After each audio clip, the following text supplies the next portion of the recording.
India के साथ जंग लगी है, क्या जरूरी है कि हमारी तोपें वहां गोलाबारी करें?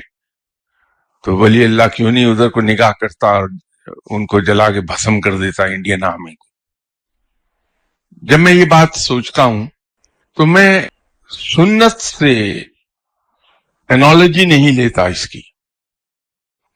जो तसर्रुफात आप सल्लल्लाहु अलैहि वसल्लम को हासिल थे वो स्वाय रब के बाकी सबसे ज्यादा हैं, लेकिन आप सल्लल्लाहु अलैहि वसल्लम के ने गजवात भी लड़े हैं और आप सल्लल्लाहु अलैहि वसल्लम के जमाने में जंगें भी हुई हैं।